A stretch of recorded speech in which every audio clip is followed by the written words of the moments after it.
the vlog, this will make me look like a regular old Heidi, whereas on the... Well, hi there. So we're in the garden today, and I want to give you guys a garden tour and show you kind of the hopes and dreams and vision that I have for the patch of dirt that I've got here. Show you what I've already done, show you what I hope to do, and then give you the why behind it all at the end of the video. So we're just gonna go through and talk plants and pretty things, and then we'll have a sit down chat in just a minute. So as you can see, the flower bed section of the garden works its way around. It starts here, works its way up and then over, and then it makes a great big horseshoe all the way down to there, and then it has grass in the center. So that's kind of the layout, and this is the side that I've spent the most time on so far. We have snapdragons that wintered over from last year, and then I have new snapdragons planted back there. That bush up there, that one is a lilac, kind of in a soft pink color. These two pots here are kiwis, and I'll talk more about those in a minute. And all of these flagstones right now, they're just making the grass not totally take over. But I also have a plan for those. We'll talk about that also in a minute. Over here is our lily patch. We have a whole bunch of daylilies planted in here. The ones from last year have already started to come up strong, which is great. And then we have new ones that are still working their way out. And then I also have some of the more classic lilies that are planted further back. I also plan to do a row of sweet peas in the back to climb up the fence, which is going to be so pretty. These are raspberry plants that I salvaged from someone's garden, and they were just going to throw them away. So I salvaged those, and I hope to add more raspberries. And then right there is a tayberry plant, and that is going to grow up between these two white stakes. I'm going to do a cord in between and just let it go and weave its way around the cord. Curious if you guys have had tayberries. I love them, but I find that they're not very common. So any thoughts on tayberries, let me know in the comments. This just got planted. This whole section here is gladiolas. I have two different colors mixed in here.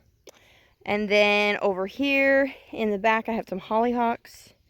I have some phlox next. And then I have scabiosas in this really pretty dark red color, which is going to be great. And those are annuals, so I'll be able to decide this little patch here, decide if I want something new there. Right here, it looks so sad, but I have some lamb's ear that was given to me, again, salvaged from someone else's garden. And then that is going to grow to either side of the corner of our bed here and eventually be really nice ground cover in the corner. Okay, so we're standing in the corner, like the first corner of the horseshoe, and this is kind of where my work for the year, like I haven't gotten here yet. And so you see it's all weedy, but right there and right there are lilac bushes that, fun fact, are from the garden of Henry Wadsworth Longfellow, the famous American poet. I did not steal them. Someone else stole them and put them in their own garden, and then gave them to me when they no longer wanted them in their garden. Anyway, but somebody took clippings from Longfellow's garden, rooted them, and they ended up here. Which is fun because I love Wadsworth, Henry Wadsworth Longfellow's poems, and there's just some really sweet connections there.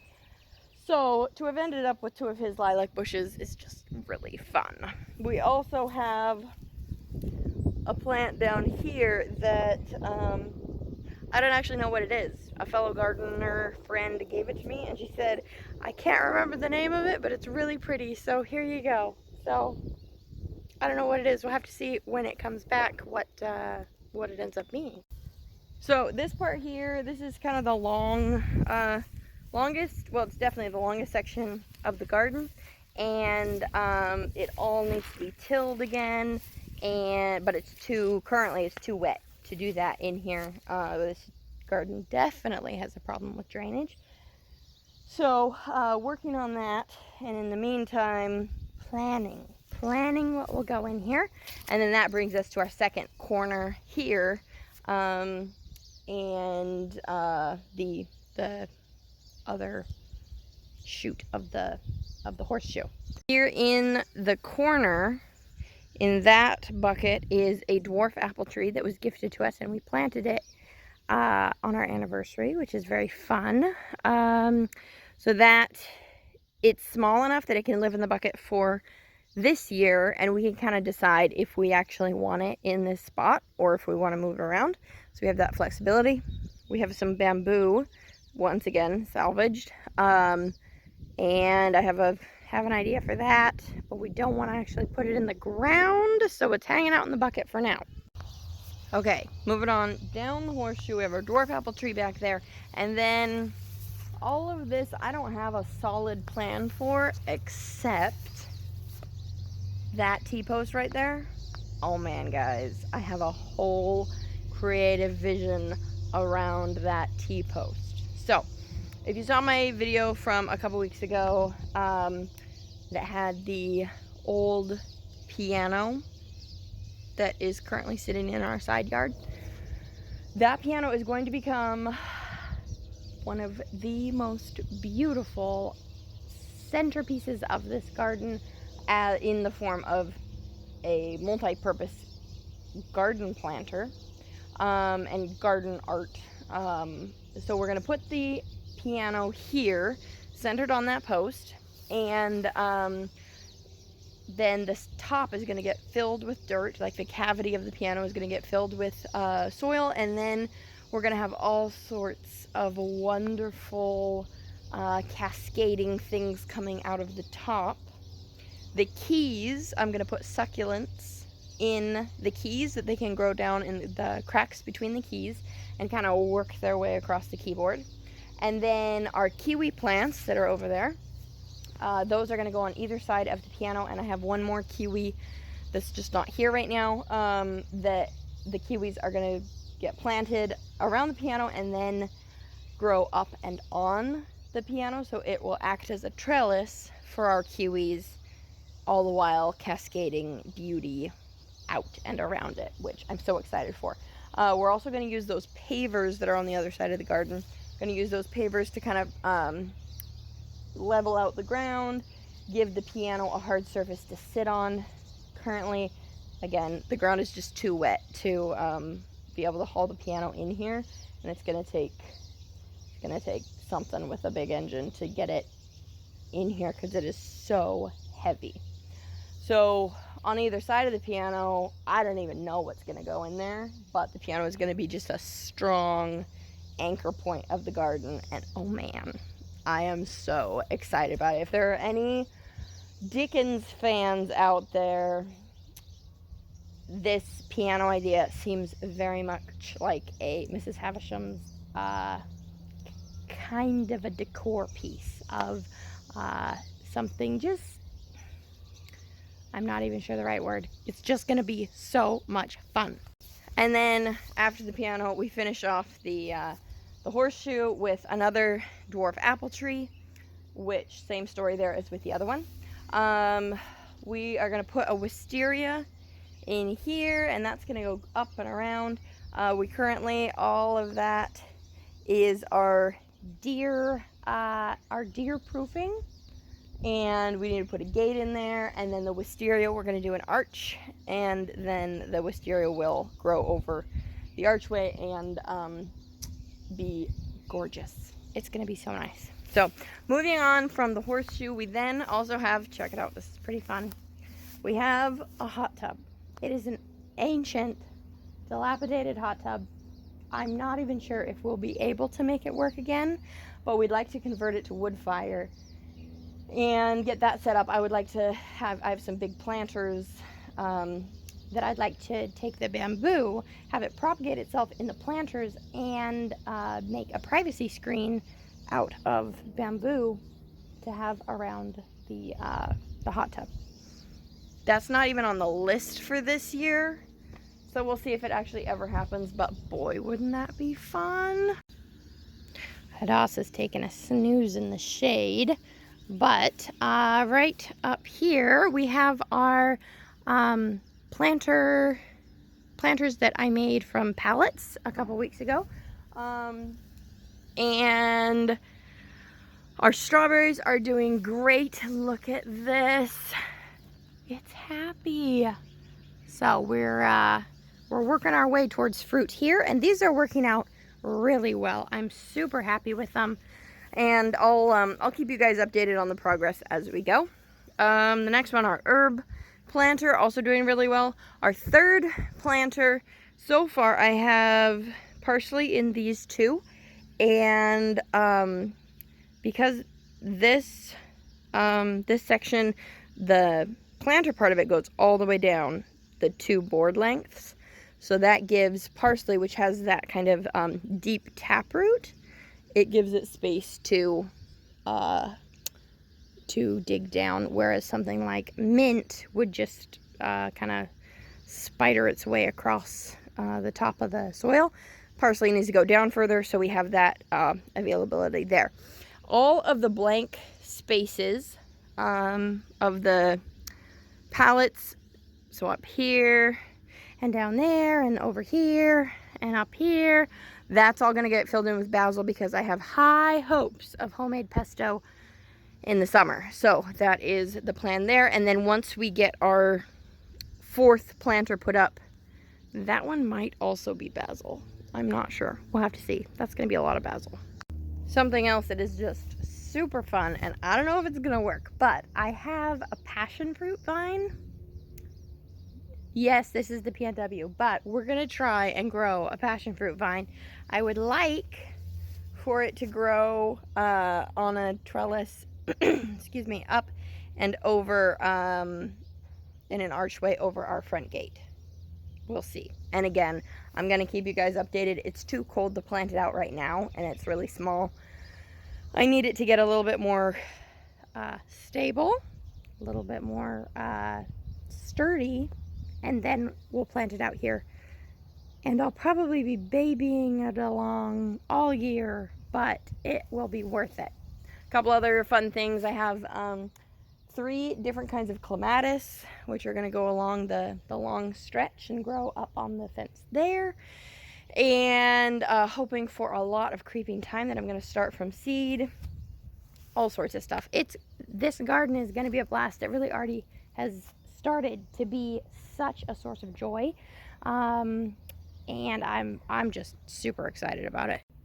Now, I do want to take a minute and talk to you guys, and I would love some feedback and some conversation from this.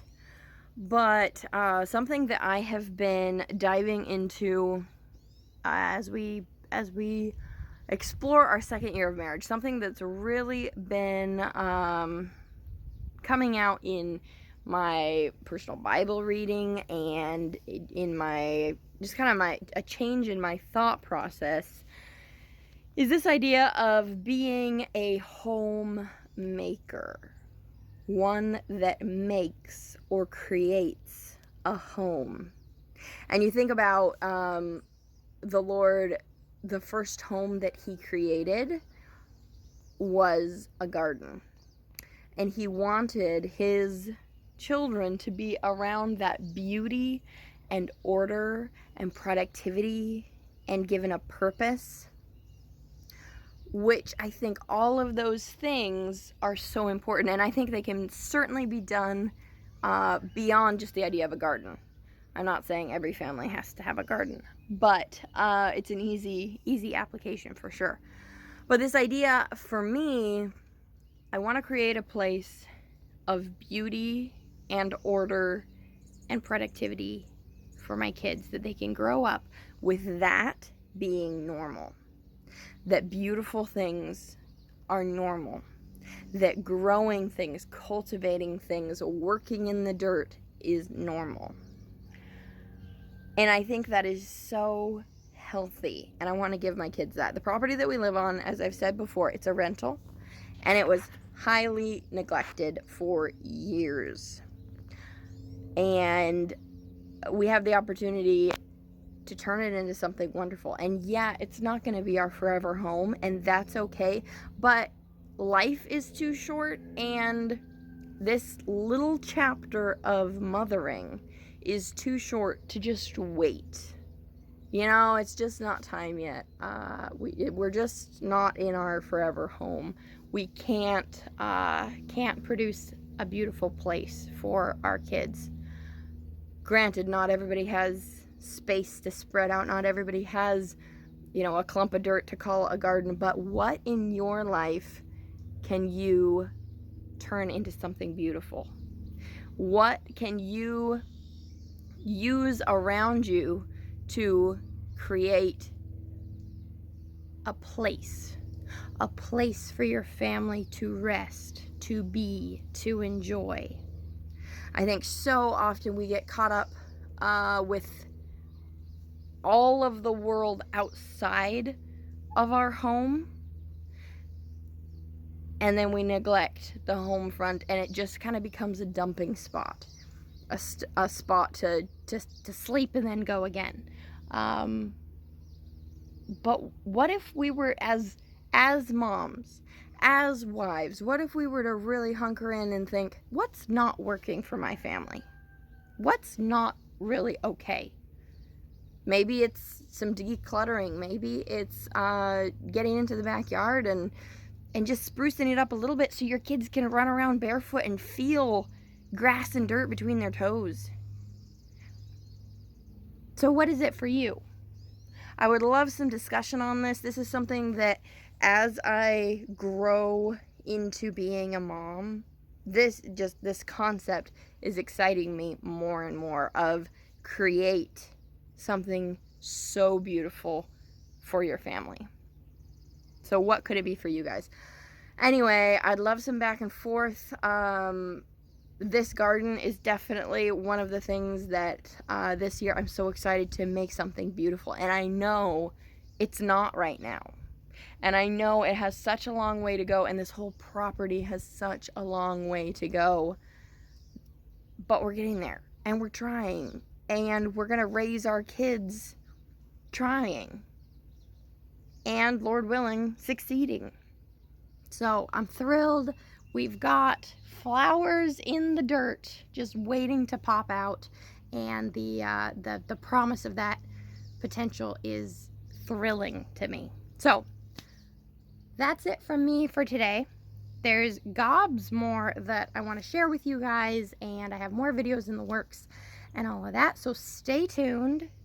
Get some conversation going in the comments, and let's really explore this, and let's see how can we create something beautiful and a place of rest for our families, and what does that look like for you, because I know it's going to be so different for everybody. Anyway, thanks for following along. Happy gardening to my fellow gardeners, and stay tuned because there is so much more adventure ahead.